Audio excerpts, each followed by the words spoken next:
Frankly, one of the best books I have ever read in my entire life was by Robert Greene, The 48 Laws of Power. It's a very controversial book. I have a few, I wouldn't call them friends, I would say like people I know that have the same book, are talking to me, and we share a few ideas. They have the physical version of it, but you don't need to buy the actual book. If you like it, do it. But to understand it and use the actual knowledge, you just need to understand the key concepts of it.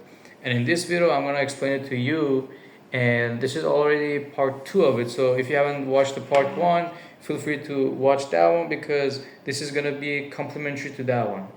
And by the way, if you like the video, feel free to like it, subscribe to our channel, as that can help the algorithm to understand the work we put in is like good work. So, one of the things that is mentioned, which is kind of dark but very true, is that, how to treat with your enemies. Not all enemies are the same. Some are malicious and they're gonna brush up based on the law 15 that he says. He says, crush your enemy totally. But if I want to elaborate on it, I would say that what it means is that leaving your enemy weakened but still at a place that they can thrive back gives them the chance to recover and retaliate. Because some people, they have a high rivalry and you cannot simply abandon them. Why it matters? It's because in the power struggles, partial victories can backfire and total dominance removes the threats permanently. So you should understand that. It's not forever. I know it's very dark, but it's true. You can see example of historical kind of generals who spurred the defeated foes often faced retaliation by those foes, revolts later. So not everybody would be in favor of forgiveness. You see a lot of people get divorced and they marry again, like Kobe, then get divorced again. Like Kobe's wife, on the second divorce that she had, they got married, they got divorced, they got married, remarried, and divorced again. So 2 times marriage, 2 times divorce, same people. You're gonna be like, that's weird. And she pocketed millions of dollars of Kobe playing. Well, you see, that's very wild, and I don't understand why they do these things. But anyway, so the takeaway of this is that when dealing with the rivals, finish some of them decisively, but be strategic, and sometimes avoidance or like some stupid moves would cause backfire. But sometimes you can forgive them, sometimes you can lessen the threats and achieve the same goal, of course. But you should understand that some people do not deserve a second chance. If you do that, you're betraying yourself. I'm just saying as a mate to you. I'm gonna be unapologetic about it. I'm gonna tell you the truth. Some people do not deserve you. You give them one chance, you give them second, you give them third, and they're gonna be walking all over you. Then you're gonna be like, hey, you keep breaking my thing, no longer available. There is nothing. Done. That's how it works. But yeah, sorry. Sometimes I get too serious. But yeah, the other rules that he mentions in the beautiful book, I recommend you read the book. It will give you a great kind of idea. The other thing that he mentioned is that you should use your absence to increase the respect and honor. Because value is often defined by scarcity. People respect what they cannot always have. Familiarity in the psychology would breed the contempt Leaders or artists who vanish from the public attention temporarily often return stronger and with renewed kind of influence. And that's the truth. The takeaway would be that you don't overexpose yourself. A strategic withdrawal increases your perceived importance. Why is diamond valuable? Because it's rare, because it's scarce.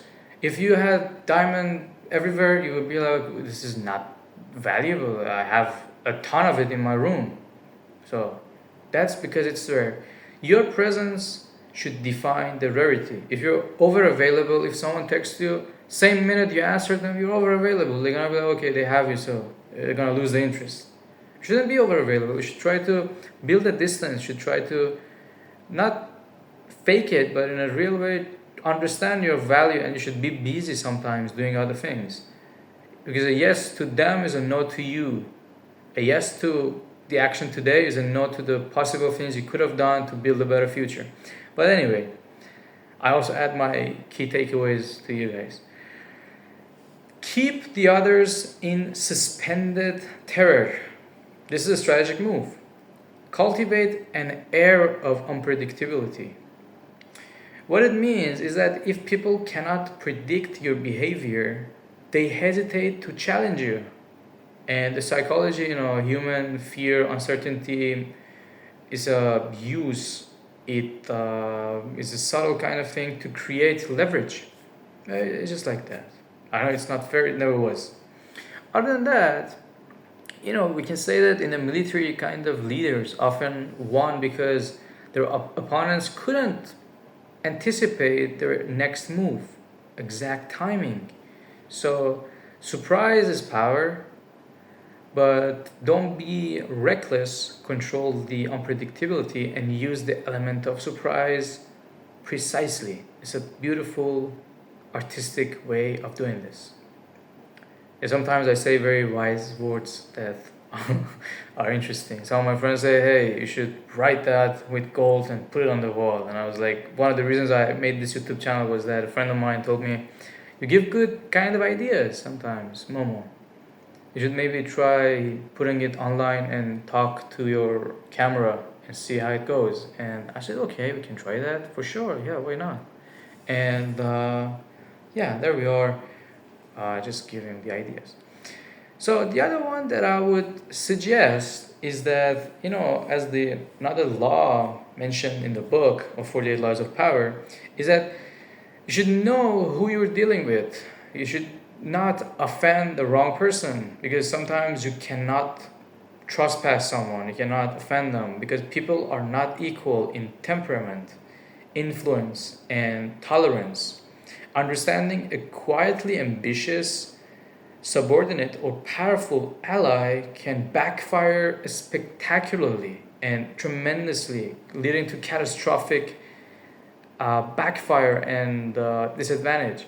Underestimating a quietly ambitious person is a very stupid thing to do.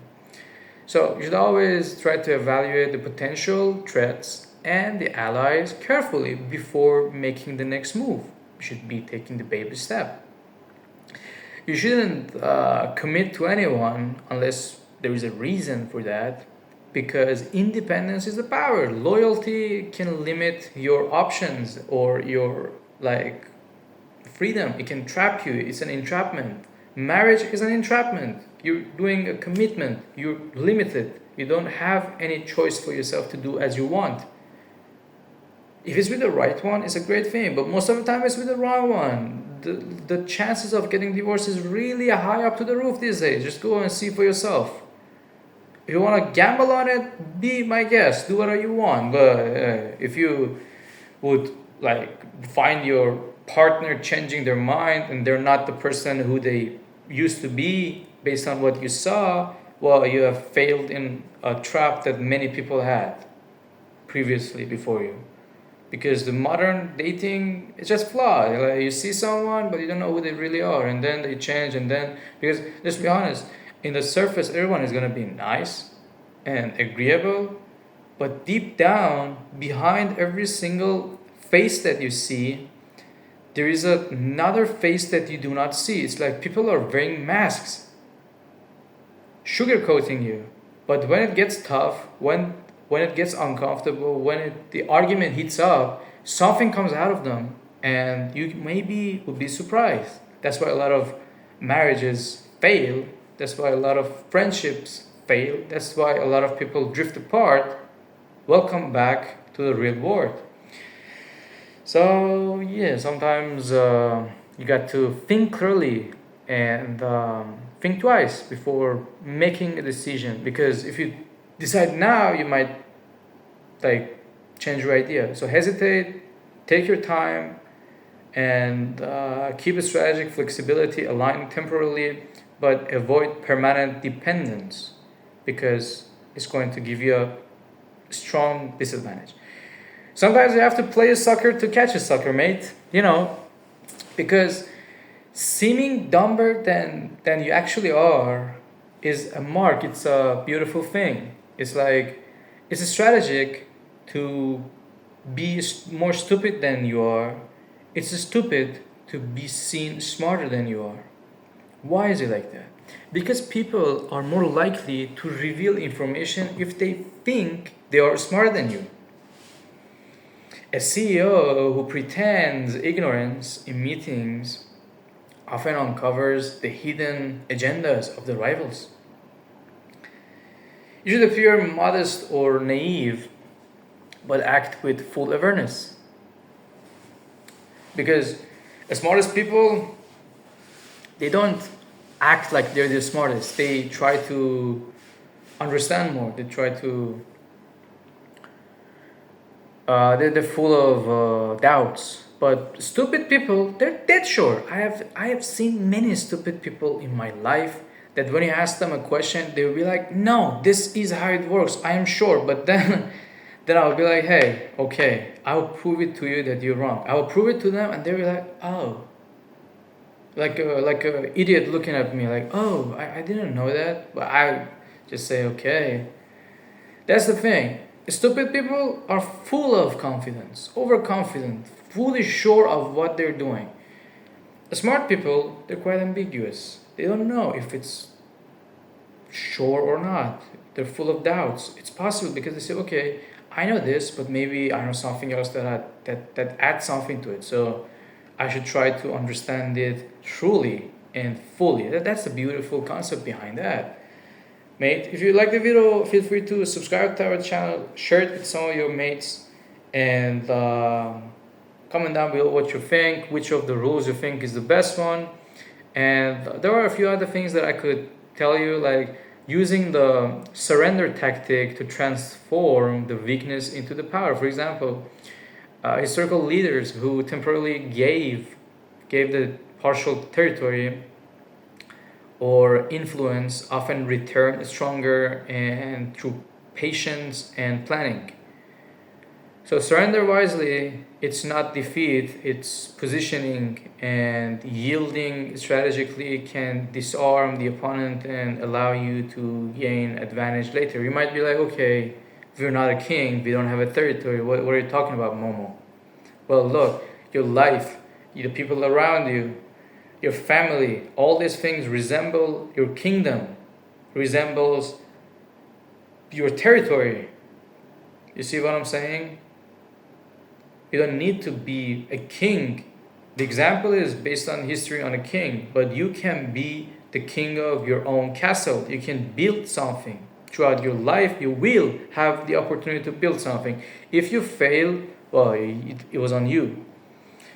So, long story short, you should concentrate on your forces, focus your energy on one decisive area rather than spreading yourself thin and being at everything. Power accumulates when attention and resources are concentrated, and military campaigns that targeted a single weak point surrendered far more often than the divided attacks. And as a mate, I would recommend you heavily to invest where the impact is the highest. Avoid scattering your influence, and you should play You shouldn't really play the perfect courtier, like, you should master the art of the charm, diplomacy, and these kind of beautiful things. But it would take time, and everything will happen by practice. Practice would make the perfect kind of version of you.